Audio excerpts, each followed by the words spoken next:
Ah, look at what they can't stop replaying. Yeah, that moment.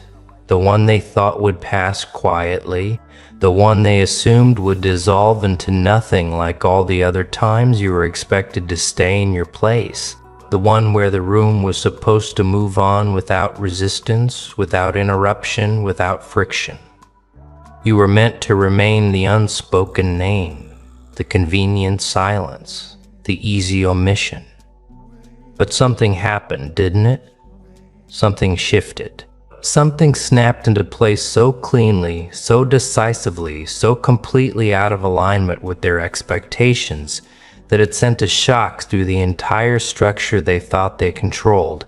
And now they're asking questions they were never supposed to ask. Not about you directly, about the room, about loyalty, about authority, about who just crossed a line they didn't even realize was being guarded. Someone powerful, someone who rarely intervenes, someone who understands exactly how these dynamics work, watched the moment unfold and felt their internal model break because someone went to war for you in that room? Not loudly, not emotionally, not impulsively, calmly, deliberately, with precision. And the words that followed weren't admiration, they weren't praise. They were confusion, sharpened by fear. Why would anyone do that? Why would someone risk position, standing, leverage for you? Because what just happened didn't fit the rules they rely on. It didn't fit the hierarchy they enforce. It didn't fit the quiet agreement that certain people are safe to overlook, safe to diminish, safe to sacrifice without consequence. You see, they had you mapped out, didn't they? Your role, your ceiling, your relevance. They knew where you belonged in the room, which was nowhere that mattered. They thought your silence meant acceptance. They thought your restraint meant weakness. They thought your distance meant disengagement. They thought they understood the limits of how much weight your name could carry when spoken aloud. And for a long time, maybe you let them think that. Maybe you stayed quiet. Maybe you didn't correct the narrative. Maybe you allowed them to believe you were alone, unsupported, unprotected, that you didn't have anyone willing to step into the fire on your behalf. And then it happened. That one moment, that interruption they didn't plan for, that defense they didn't see coming, because they were too busy watching the version of you they thought they had already neutralized. The shift was immediate. You could feel it. The air changed. The confidence in the room wavered. The unspoken hierarchy glitched, because when someone speaks up for a person who isn't even fighting for themselves, it exposes something dangerous. It reveals that the power balance they rely on is conditional, fragile, dependent on compliance. And the moment someone refuses to comply, the entire structure starts to wobble. Someone somewhere, someone with authority, someone who understands how influence actually moves, thought the same thing at the same time. This wasn't supposed to happen. Not for you. Not like this. Let's be very clear about something. That moment wasn't about fairness. It wasn't about kindness. It wasn't about morality. It was about alignment. Someone recognized something in you that didn't need defending loudly, only acknowledged correctly. And that recognition shattered the framework the room was operating under. Because when you build power on the assumption that certain people will always stay quiet, always absorb pressure, always accept erasure, and someone violates that assumption, it's not just uncomfortable, it's destabilizing. You became the variable they couldn't control without realizing it existed. Not because you spoke, but because someone else decided you were worth interrupting the script for. They thought your story was already written, that your chapter had ended somewhere earlier, quietly, without ceremony. They convinced themselves your absence from the conversation meant irrelevance. They told themselves that if you mattered, someone would have said something sooner. They used that silence to justify everything that followed, and then in one precise moment that justification collapsed, because silence wasn't the truth. It was just unchallenged until it wasn't. Now here's where the discomfort deepens. The person who spoke up didn't do it out of loyalty the way they understand loyalty. It wasn't tribal, it wasn't emotional, it wasn't personal history. It was recognition of trajectory, of pattern, of something that doesn't announce itself early but becomes obvious to those who know how to read rooms properly. That's what really unsettles them, because if that person saw it, others might have too. And if others saw it, then the assumption that you were safe to dismiss was wrong long before that moment. They're retracing conversations now, replaying side glances, reinterpreting pauses, trying to locate the exact point where the balance tipped without them noticing. Because power hates being surprised, especially when the surprise comes not from rebellion, but from realignment. You didn't storm the room, you didn't force a confrontation, you let gravity do the work. You let the truth surface on its own timeline. And when it did, someone else took responsibility for acknowledging it. That's the part they can't neutralize. If you had defended yourself, they could frame it as ego. If you had argued, they could call it insecurity. If you had demanded respect, they could paint you as difficult, but you didn't. Someone else did the speaking. Someone whose voice carries weight they can't easily dismiss. Someone who doesn't gain anything obvious by standing up for you. And that absence of motive terrifies people who survive by tracking incentives. So now they're scrambling to reassert order, quietly, subtly. They're adjusting language, softening edges, reframing the narrative to make it seem like nothing really changed. But it did. They know it did because the room remembers. Rooms always remember moments like that. Moments when the script breaks and no one knows who's supposed to speak next. Moments when the hierarchy hesitates. Moments when the wrong person suddenly looks protected. You should understand something about these environments. They are not ruled by rules. They are ruled by permission. Who is allowed to speak? Who is allowed to challenge? Who is allowed to matter? And permission is rarely written down. It's enforced through silence, through repetition, through people learning exactly how far they can go before being corrected. When someone goes to war for you without asking, without signaling, without hesitation, it sends a message that permission has shifted. And shifts like that don't reverse easily. They're watching you differently now. Even if they pretend not to be, even if they never mention it again, because now there's a question hovering over every interaction. Who else would step in? Who else is watching? What don't we know about this person that we assumed we did? And those questions create distance, caution, hesitation, the kind that weakens systems built on confidence and momentum. Here's the irony they're choking on. You didn't plan this moment in the way they understand planning. You didn't orchestrate it socially. You didn't lobby for support. You didn't manipulate alliances. You simply became someone worth defending without needing to ask. And that's a level of leverage that can't be fabricated. It can only be earned through consistency, restraint, and a refusal to perform desperation. They keep circling back to the same thought. Even if they don't articulate it clearly, if this person was worth that kind of intervention, what else have we misread? What else have we underestimated? What other assumptions are we operating on that might collapse the same way? Because power doesn't fear opposition as much as it fears blind spots. And you just exposed one. What makes this even more unsettling is that you're not capitalizing on the moment publicly. You're not posturing. You're not changing your behavior to signal victory. You're not reminding anyone what happened. You're moving exactly the same way you were before. Calm, unbothered, focused. And that consistency tells them something they don't want to admit. This wasn't a fluke. This wasn't luck.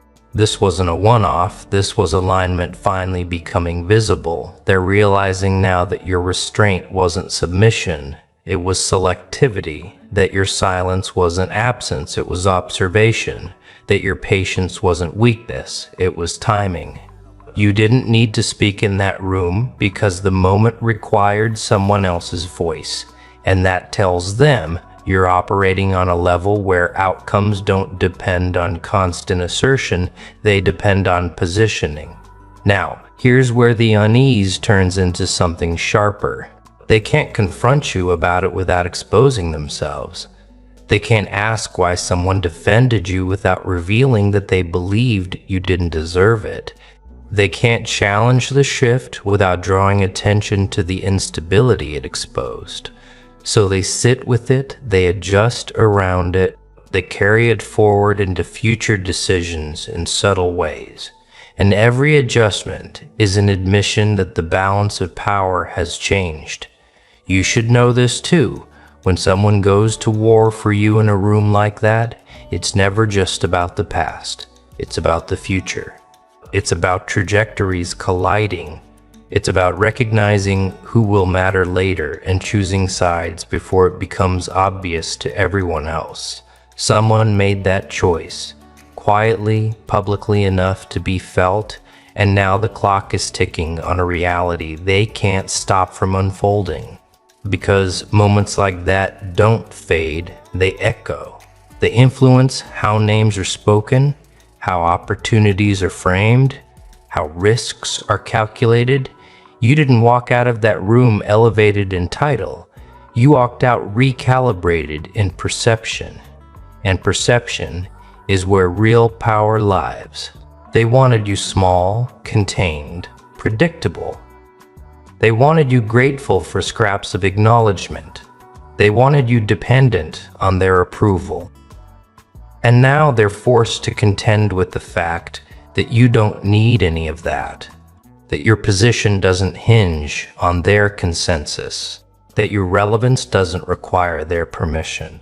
Someone else already made that clear for them. And the most destabilizing part, this wasn't the climax. It was an early signal, a preview, a quiet confirmation that the structure they're relying on is already under strain.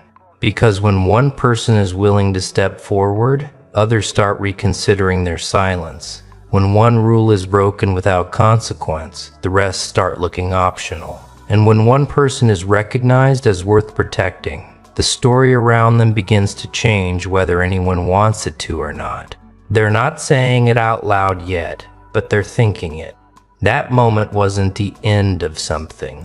It was the beginning of a shift they're not ready to navigate, because now they have to move knowing the room isn't what it used to be, knowing you're not who they thought you were, knowing that someone is willing to draw a line they didn't expect to be drawn. And as they sit with that realization, adjusting, recalibrating, pretending everything is normal, one thing becomes increasingly clear. The next move isn't going to come from the same place the last one did. And this time they won't be able to pretend they didn't see it coming. Here's the part that's quietly hilarious if you know how these rooms actually work. Everyone is acting calm. Everyone is nodding. Everyone is speaking in neutral tones like nothing has shifted. But internally they're spiraling because the rules they depended on just proved optional. And once a rule becomes optional, it's already dead. They don't know how to function in environments where silence isn't guaranteed, where compliance isn't automatic, where someone might intervene at any moment without warning.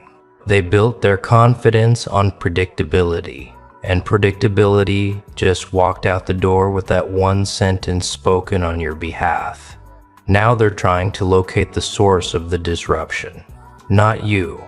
You're the outcome. They're trying to figure out who went to war for you and why. because power doesn't fear opposition nearly as much as it fears alliances it didn't authorize. The question bouncing around the room isn't, was that appropriate? It's who else would do that? And that question spreads fast. It infects decisions. It slows momentum. It turns every interaction into a risk assessment.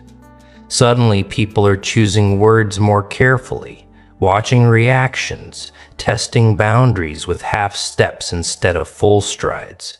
They're also running a secondary calculation they'll never admit to.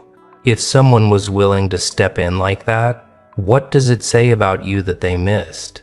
What does it say about their judgment, their perception, their supposed ability to read the room? Because here's the uncomfortable truth they're brushing up against. People don't go to war for liabilities. They don't stake credibility on someone they think is weak, unstable, or expendable. That defense wasn't charity. It was a signal. And signals like that ripple far beyond the moment itself. This is where the humor turns dark if you're paying attention. The same people who once dismissed you are now scrambling to position themselves closer to neutrality. Not support, not alliance. Neutrality, because neutrality feels safer when the ground is moving. They're not apologizing, they're not acknowledging the shift directly. They're just adjusting behavior in small, almost comical ways, slightly kinder tones, sudden interest, convenient amnesia about previous assumptions. It would be funny if it wasn't so predictable. And you're not reacting at all. That's the part that's driving them insane. You're not basking. You're not leveraging the moment socially. You're not changing how you show up to signal victory. You're not reminding anyone what happened. You're letting the silence do the work again. But this time, it's a different kind of silence. This one is heavy, charged, full of implications. It's the silence of someone who doesn't need to prove they're protected because the protection already revealed itself. They're starting to understand something they really don't like, that the defense didn't come from loyalty built over years of social grooming. It came from respect built through observation. Someone watched how you move, how you operate, how you don't collapse under pressure, how you don't perform insecurity for sympathy, how you don't beg for relevance. And they decided quietly that letting the room misread you any longer was inefficient. That's the kind of reasoning that terrifies people who rely on dominance through optics rather than substance. So now the room is haunted by a ghost question. If you weren't worth defending before, why are you now? And the only answer that makes sense is the one they don't want to face. You didn't suddenly become something, you always were. They just weren't paying attention because they were too busy managing appearances. That realization hits hard because it exposes a deeper flaw. Their system doesn't identify real leverage early. It identifies compliance. It identifies noise.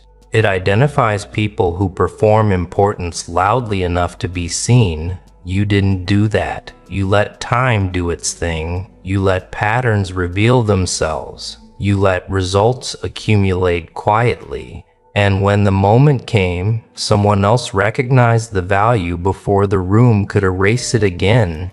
That's not luck. That's inevitability, finally surfacing. And inevitability is impossible to argue with once it becomes visible. Now they're dealing with the fallout. Subtle, but real. Decisions are being second-guessed.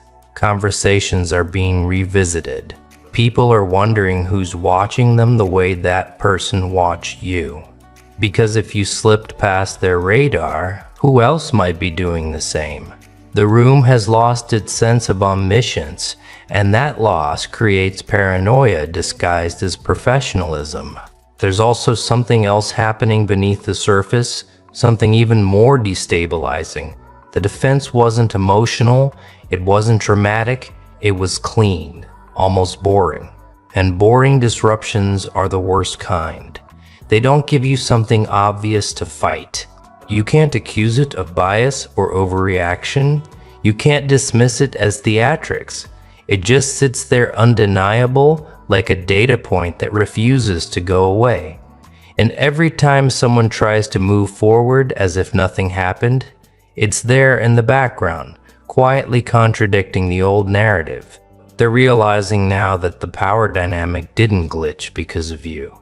It glitched because of what your presence forced someone else to acknowledge. And once that acknowledgement exists, the room can't return to pretending you're invisible. They can try. They will try, but it won't work the same way, because now invisibility would require active effort, and effort reveals intent. Here's where the chaotic part creeps in. They're starting to overcorrect.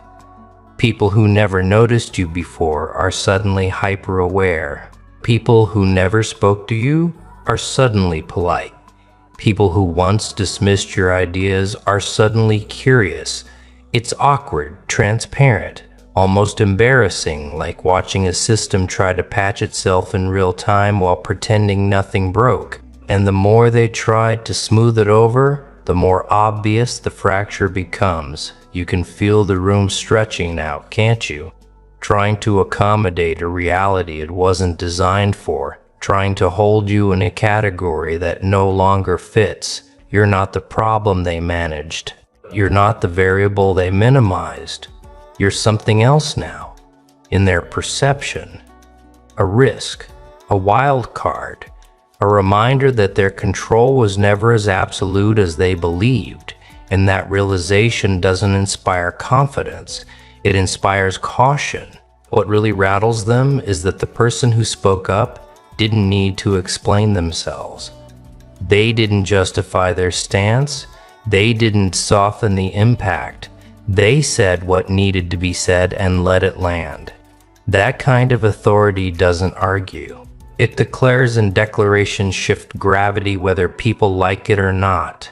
The room adjusted because it had to, not because it wanted to. Now imagine being someone who built their influence on being the loudest voice, the most confident presence, the unchallenged narrator. Imagine realizing that one calm sentence from someone else can undo years of quiet positioning. That's the fear they're sitting with now. Not fear of you directly, but fear of what you represent. A future where their dominance depends on actual substance instead of repetition. And this is where it becomes clear that moment wasn't about protection. It was about exposure. It exposed who had been comfortable with your marginalization. It exposed who benefited from the old dynamic. It exposed who assumed silence meant permission. And exposure changes how people behave long after the moment passes. They're watching you now, trying to predict what you'll do next. But the problem is, they're still using the wrong model. They think the next move will come from you directly. Another action, another statement, another visible disruption. They don't understand yet that the real shift already happened. The board changed, the pieces didn't. And that misunderstanding is about to cost them, because while they're focused on you, while they're tracking your expressions, your tone, your timing, they're missing the more dangerous variable entirely. The room itself has changed. The social gravity has shifted. The permissions they relied on are no longer assumed. And once that happens, power stops flowing the way it used to. It starts leaking slowly at first, almost politely, until one day someone realizes decisions aren't landing the way they used to. Instructions don't carry the same weight.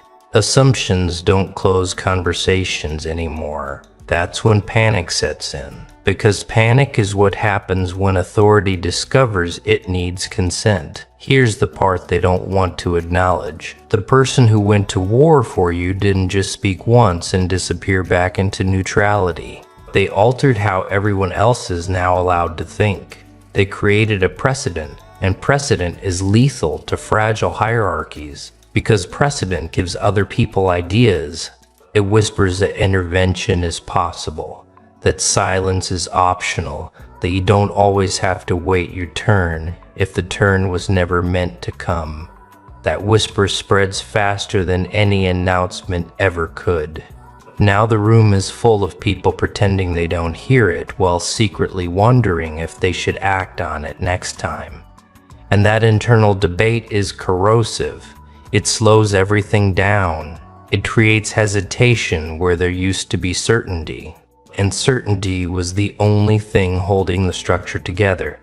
They didn't realize how dependent they were on it until it cracked. You see, systems like this don't collapse because of rebellion. They collapse because of confidence erosion.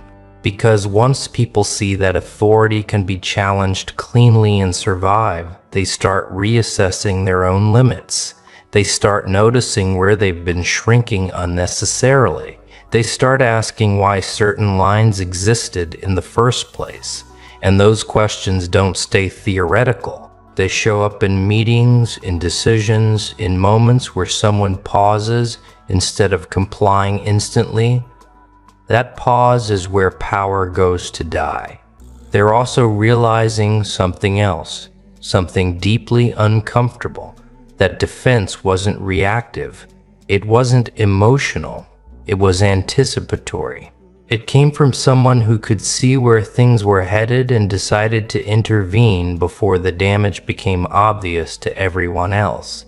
That means someone in the room understands trajectories better than they do. Someone who can read future consequences while others are still clinging to past arrangements.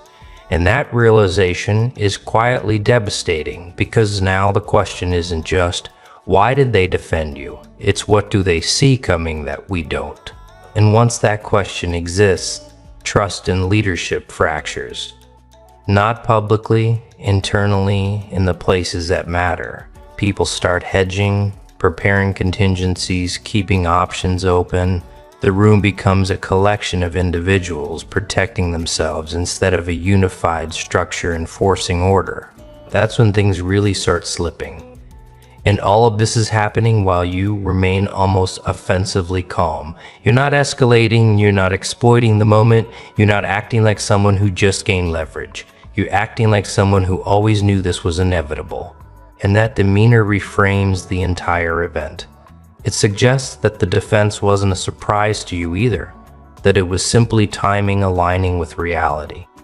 That's the part that really messes with their heads. Because if you expected this, if you knew someone would eventually draw that line, then what else do you know?